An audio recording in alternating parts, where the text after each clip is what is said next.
Hello! Seasoned viewers of this channel will remember that about this time last year we had a look at the Nintendo Game Boy and many of its accessories. It was Nintendo's lovely digital child that you could fit into your pocket and carry around with you as long as you had like a really big pocket that would enable you to play games on the move without the battery dying in 10 seconds or less. And I'll tell you what, it was revolutionary at the time. But in 1998, towards the end of the year if I recall correctly, around the world they released the Game Boy Color, which was a Game Boy, yet also in colour. Do you see how that works? Let's have a look at a couple of them now, on the grounds I've got them right by my right hand. These are the two most common colours in the UK. You've got sort of purple on the left and translucent purple on the right. Never saw the appeal of the translucent stuff. It always looks a bit sort of noisy and ugly to me. But hey, whatever floats your boat. You'll also notice they did not change the spelling of colour from the American English for the entire world market, which is very annoying. But anyway, we'll let them off and have a look at the device itself. It's very similar to last time round, really. You got an up, you got a down, you got your left, you got your right, you got your A, you got your B, you got your start, you got your select, you've got a speaker. You've got all the stuff you need for a happy gaming experience. And on the sides, things are again pretty similar. You've got a power switch, which is always useful. You've got a headphone socket, you've got a power socket, which is slightly different to last time round. You've got a volume control, always nice. Now this is interesting, the external connector is actually slightly different because it carries electricity this time round, which means things you plug into it can actually take power from it and not need their own batteries, although on the downside that does of course mean they'll drain the batteries of your unit quicker. Cartridge slot is pretty much identical to last time round. Oh dear, it looks like it's got some rust in it. That's a small problem, I'll take care of that later. Yeah, there's a really good reason for that, we'll explain in a moment. And tragically on the top they thought it was a good idea to stick a bloody infrared port on it. Infrared being one of the worst ways to actually transmit digital data from one place to another. I mean seriously, when you've got this going backwards and forwards, you can literally have the beam disrupted by a bloody speck of dust falling through it. It's rubbish, and almost no games or anything used it as a result. Now, going back to the cartridge port, the reason it is identical is, wait for it, it still runs the old Game Boy cartridges. It's about 100% backwards compatible from what I recall. Pretty much any game you can stick in it from the original Game Boy and it will work fine on the Color.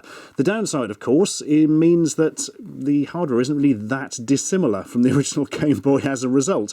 It is essentially just a Game Boy without that much more oomph, but 56 colours on screen, which I always thought was a bit of a disappointment. They should have moved on more, but it worked very well from the marketing wise because they essentially released it and there was a million games you could play on it already. Although it didn't have a lot of competition at the time. I think the only other one out in the UK would have been SNK's Neo Geo Pocket Color, I suppose, which was a great device, but very minor on the UK scene, very little promotion, etc, etc.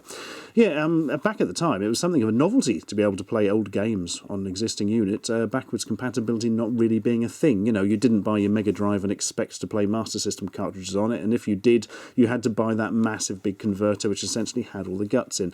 But hey, people love backwards compatibility these days. The times, they are a-changing, and the people, they are a whining. But anyway, let's have a look at some of the actual cartridges you could slam into these things. Here's one of the original ones, in case you'd forgotten what it looked like. This is one of my many copies of Mortal Kombat 2 that I'm slowly accumulating over the years somehow. This one has turned a horrifying brown colour for some reason. I can only assume somebody's shoved it up their bum or something. This is an actual Game Boy Color cartridge. Now you'll notice they've gone for this sort of translucent and, well, vaguely at the time futuristic feel, I suppose, so you know you don't get it confused with the original Game Boy cartridge, because of course your colour ones will not work in the old machine. In fact, you can't even turn it on with one in because it doesn't have the corner cut out, so the on button doesn't slide over. Hey, clever. And there was a third, the black cartridge. Seen here with the Shadowgate Classic, a game almost nobody enjoyed from what I remember. This will actually work in the original Game Boy, but if you put it in a colour, it has enhanced features, like more colours, generally. An interesting point about the Game Boy Color is it's one of the few consoles ever made that had absolutely no fake cartridges released for it whatsoever. Also, that's a ridiculous lie. Seriously, the amount of fake cartridges for this thing is astonishing. Look, here comes some now. We've got an obviously fake version of Aladdin for the GB Color, Game Color. You've got these non-Nintendo game ones of Super 18-in-1 Color Game Boy games. All your favourites, usually in German. And from where I've just dropped it on the floor, so I've got to retrieve it, here we go. Here is a totally fake Harry Potter. Again, game colour, whereas it should be saying Game Boy colour. You're fooling nobody, but we do like your pleasing translucent plastic. Slightly more brittle than the real stuff, but there we go. So, time to turn one on and have a look, I suppose. Let's use this, mainly because we can spend half an hour trying to get the cartridge to work, because, of course, the pirate ones tend to be a bit iffy. On you go, friend. Let's have a look. Yep, already that looks corrupted at the bottom. Fantastic. Let's take that out and try again. Let's blow on the contacts. That's always a fun game. In we go, and it's going to work this time, I reckon. The screen's actually pretty clear through the viewfinder. I must say it's not that clear in real life. This does suffer from difficult to see the fucking screen syndrome, as many consoles of the time did, due to having no backlight or front light or bloody light whatsoever. We do have a device that tries to fix that later. We shall get onto that shortly. Harry Potter and the Sorcerer's Stone, or the Philosopher's Stone, as it's known over here. In America, they changed the title because, of course, the Philosopher's Stone makes it sound like a philosophy book or something, which you can understand. Hopefully the Sorcerer's Stone is not a reference to Dumbledore's testicle. His right testicle I would be fine with, but his left testicle, that is a no-go area. Right, press start. Go on then. Already you'll be noticing many more colours than the Game Boy enables, to say the goddamn least. Because, you know, it was all a bit grey and green back in the day. New game or load game? I don't recall ever putting this in a machine before, so let's try and load somebody else's game. Find Hagrid in Gringotts lobby. Somebody's played it for 2 minutes 19. Great. What a time they must have had. I have no idea if this version is any good or not. Oh, it's looking very Zelda-y, cripey. I've only played this on Game Boy Advance, if I recall correctly, which was an entirely different game to this. Ooh, there's somebody with a pointy hat. I'll bet they're a wizard or something. There's a flickering thing. You're about to enter a magical encounter and have several options. The Game Boy is talking to me? Spell lets you cast a spell. Item allows you to use an item. Card lets you create a card effect with famous witches and wizards cards. And Flee lets you attempt to escape from the encounter. This is all looking very Final Fantasy or similar, isn't it? Actually, it's looking like a much better game than the Game Boy Advance one was. Okay, I'm bored of listening to your stupidity. Let's have a thing. Oh my god. Somebody's played Final Fantasy. Spell. Vermilius Uno. I have no idea what that does. Basically, it shoots a fireball and scares the shit out of rats. Sounds all right by me. I'm going to try the other one, Flipendo Uno. Sort of pushed it back and annoyed it, but it's still going on. Go on, again. Destroy the rats, Harry Potter. Everybody remembers this scene from the film. Oh, he's found pumpkin pasties, or pumpkin pasties. Oh dear, are they things strippers wear? I'm a bit worried now. He's also got 10 sickles. Good for him. So there we go. That should give you an idea of the sort of colours and things going on. Oh no, no, no, no, no, no, no, no. That's enough of that for today. I must say that game looks genuinely interesting. Anyway, let's go back to our always fallback game, Mortal Kombat 2, and I'll show you what it does with the colours, because this is quite interesting, because obviously these games were made before the Game Boy Color was even a twinkle in the eyes of a madman. Oh god, that hasn't gone in again. I really must clean the rust off it, that's probably not helping. Here we go. Ah, better. Yes, yes, we've seen all this before. Basically, it gives it kind of a green tint, which you would expect, obviously, from the original Game Boy. But it makes some of the sprites red when some stuff's going on. Let's have old Liu Kang there. See, he's a bit red on the left. And whilst it's all that sort of green, the actual fireballs, if I recall, have a sort of red tinge to them. There we are. Which we found very interesting at the time. Oh, Dan Forden's red as well. Jumping up saying toasty. And this has now stopped working, probably due to a dodgy connection or the fact that maybe the cartridge itself has gone rotten. Who can say? I really should have looked at my one which didn't look like it's been swallowed by a goat. But let me show you something else, if it will survive long enough to show us. By moving the old joypad in different directions and pressing different buttons, it puts a different cast on the colours. I am going to hold right. Oh, did I do it in time? I'm not entirely sure. Also, I can't remember what colour it makes it. Looks pretty similar to last time. Let's try that again. Right, there we are. The background went a different colour. What is it going to be? Exciting. Sort of an orangey hue to it. Don't remember that one. Yes, there we are. You can now play all your Nintendo games in orange. Marvellous. Thanks for that. I'm now going to do down and A. I don't know why, but I've written it on a piece of paper for something I should do. Oh, let me try and do it quicker and not talk over it. Ready? A. What is it going to be this time? Again, looking quite orangey, actually. Yes, well, I suppose the last one was a bit reddy. This is very orange. This is like the tango version of the game. So yeah, you can basically fiddle with the colours as to whatever suits your particular penchant at the time. I'm trying to do Sub-Zero's moves, and I don't appear to be Sub-Zero. Yes, I am Sub-Zero. Why can't I do the fireballs? Because I'm holding it at a funny angle. There we are. Damn you, Jax! Up you go in the air. We all know that game. Now, intriguingly, this wasn't the first device to actually run Game Boy games and attempt to do funny things with the colours. For that, we will look at the Super Game Boy for the Super NES. The American version being much more square, like all their cartridges they had over there. My God, this has been sitting in a drawer for so long, it's collected a lot of dust. Lovely. Oh, this is model SNSP027. I'm really glad I just read that. This was about £50 when it was released, if I recall, and essentially has a Game Boy's guts in it. Came out in 1994, and yeah, plug it into your SNES, plug your cartridge into the top, and you can now play your Game Boy games on your television where they look incredibly low resolution. They also run about 2.5% faster than they actually did on the original Game Boy, if I remember, which made some of the music sound a bit off if you have a very keen ear for such things. And you could also have these weird sort of enhancement modes where you could play around with the colours, etc. Some games had specific enhancements, but they were always... In fact, to my knowledge, they were nearly all just sort of sound and music enhancements, if I recall. And also, because it didn't entirely fill the screen, you could put a various series of annoying and ugly borders around the game in order to put you off while you were playing it. What fun we had back in those days. Tell you what, though, bloody screen was dark. Looked all right on the camera, mainly because I've got, you know, several lights set up here so you can actually see what I'm pointing at. And of course, where darkness and handhelds live, there will be an accessory maker who wishes to take our money to solve that problem. And they weren't very good, really, to be brutally honest with you, the devices that tried to light up the Game Boy Color. In fact, arguably the most successful one looks like this. Yeah, it's all got a bit of Lovecraft on us. It's called the Blob, and was from Nyko, if I remember. It's literally just a big mass of rubber with a connector that runs electricity up to an LED in that large eye there. So it looks like your Game Boy is ruptured with horror. Lovely. Let's stick that on.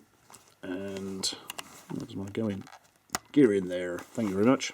And there we are. It now sits around it.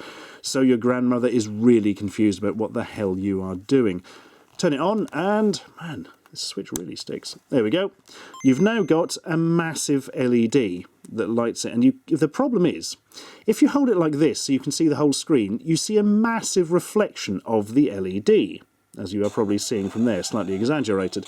And if you kind of angle it so you can't see it on the screen, the bottom of the screen then becomes dark.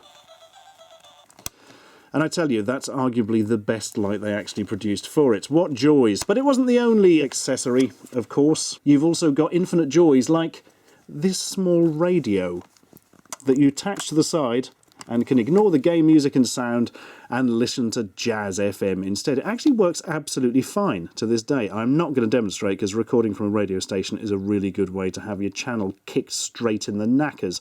But yeah, it just literally fits onto the side, isn't really heavy enough to offset it either, and works pretty well. It means you haven't got to carry like a separate device with you. You can just drain your AA's off your Game Boy with it.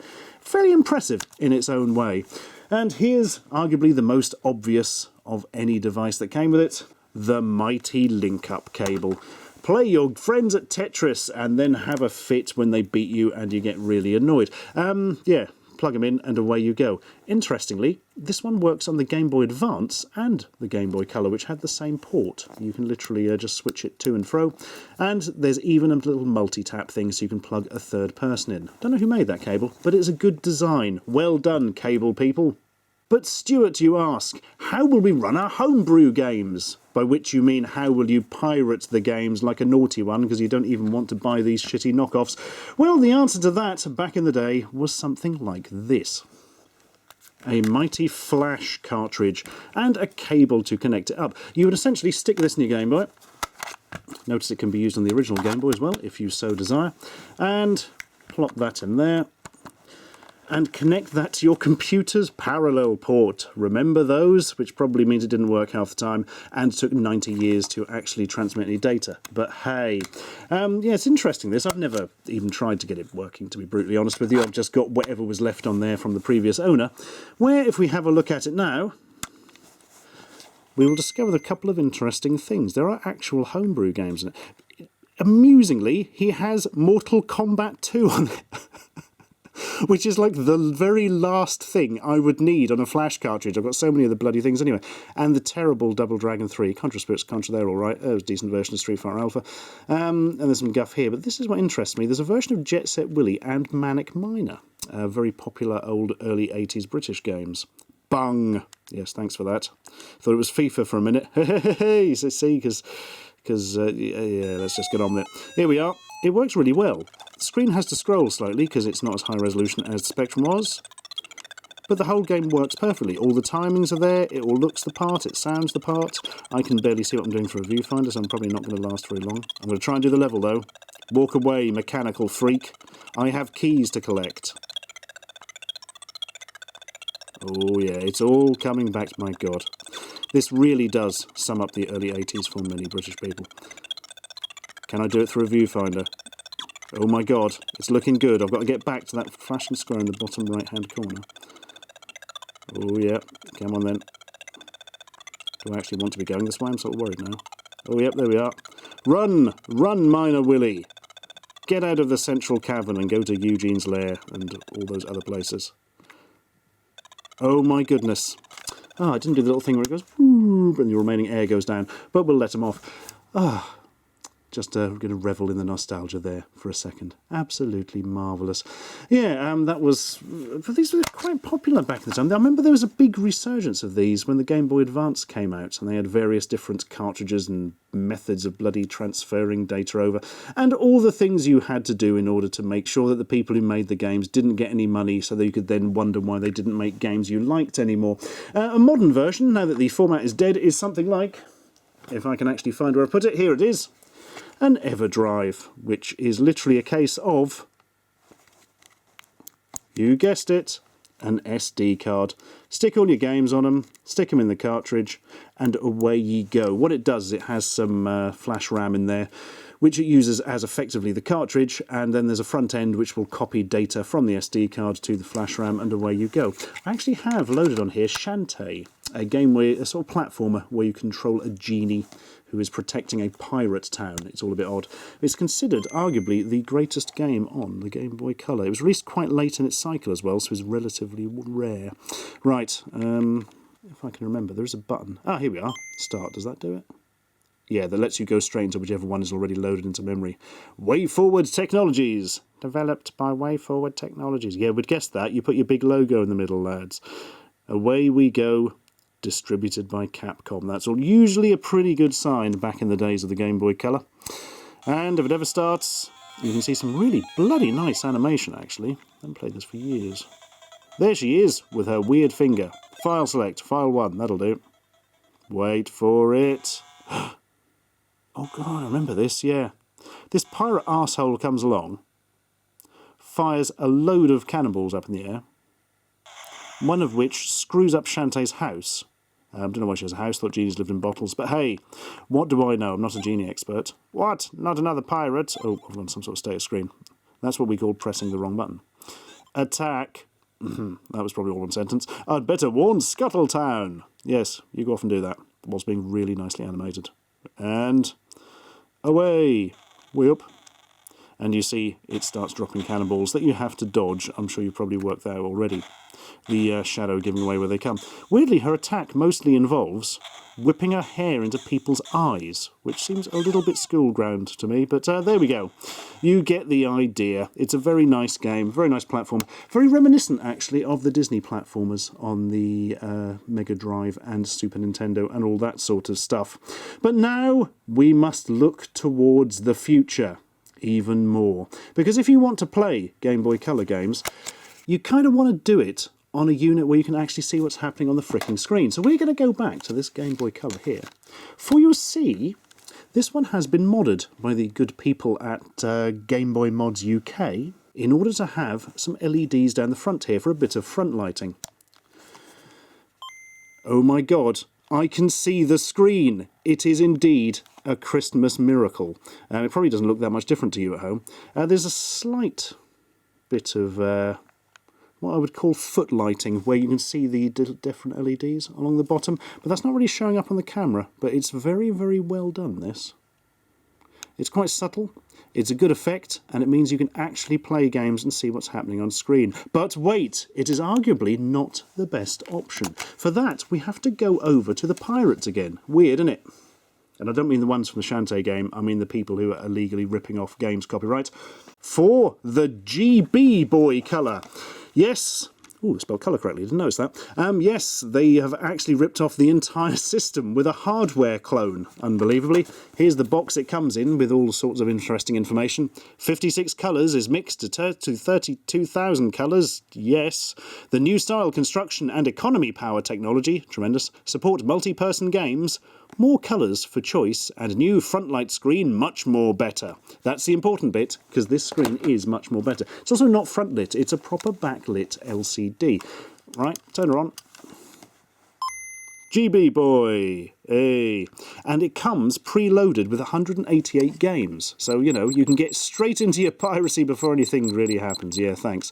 Well, they're not sold anymore, so we'll have to kind of wait until Nintendo actually get their asses in gear and sort out something proper for their virtual console, because frankly what they've been putting out on the Wii and Wii U has been a bit embarrassing recently. Go on, Tetris. That'll do. Bling! And there we go. So frankly, even if you are collecting the old cartridges, this is the best way to play them. The machine is very, very similar. Technically, you've got a slightly different design of joypad that I don't like quite as much, but it's still very, very good. Sorry, you have to dance a bit when the Tetris music comes on. If not, you get arrested. Enough! I'm not even going to start the game, actually. I'm sure you know how it goes. But as you can see, screen really beautiful on that. That is the best way to play Game Boy Color games, really, because it feels exactly like the real thing, and more importantly, has a really bloody great screen on it. Also, the picture stays on it for ages after you've turned it off, which is cool.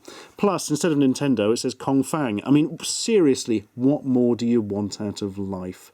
So there we are. That is pretty much the Game Boy Color. Something I found quite underwhelming at the time, because I was hoping for something, you know, more along the lines of the Game Boy Advance that followed years later. But it is a very well-beloved handheld, and I do enjoy the funny colours of them when they sit on my shelf. Subscribe for more.